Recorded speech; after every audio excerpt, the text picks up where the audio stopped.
Hello বন্ধুরা, সবাই ভালো আছেন তো? নানা রঙের মেলায় আপনাদের সবাইকে স্বাগত। আজ আমি একটা নিমকি বানিয়ে আপনাদের দেখাচ্ছি। নিমকি বানাবার সময় ডোটা তৈরি করতে হয় কী করে সেটা পরে বলছি। এখন আপনারা দেখে নিন। এই নিমকিটা এরকম করে বেলে কেটে আমি এবার এটাকে কড়াই দিয়েছি। কড়াতে এবার এটাকে ভেজে আমি এইখানে তুলে রাখছি। নিমকিগুলো দারুণ খেতে হয়েছে,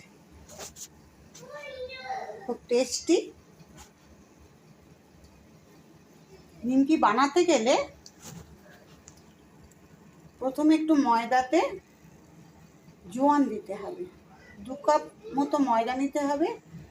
ময়দা নিয়ে তাতে জোয়ান মেশাতে হবে। জোয়ান, কালো জিরে, নুন, একটু চিনি, একটু তেল, একটু খাবার সোডা মিশিয়ে ওটাকে মেখে অন্তত আধ ঘন্টা চাপা দিয়ে রেখে দিতে হবে। আর একটা বাটিতে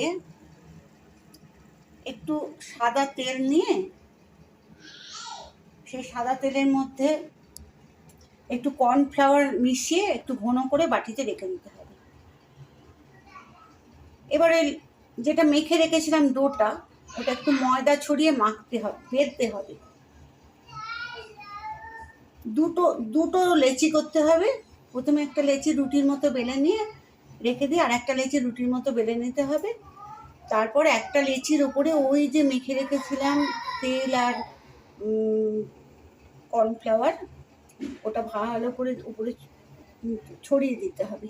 মাখিয়ে দিয়ে ওর ওপর আর একটা রুটি লেচি ভালো করে আটকে দুপাশ থেকে ভালো করে মুড়ে চৌকো শেপ করে আবার বেলতে হবে।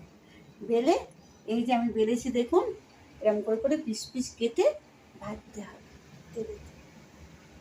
নমস্কার বন্ধুরা, চেষ্টা করে দেখবেন। যদি ভালো হয় তো আমাকে জানাবেন অবশ্যই।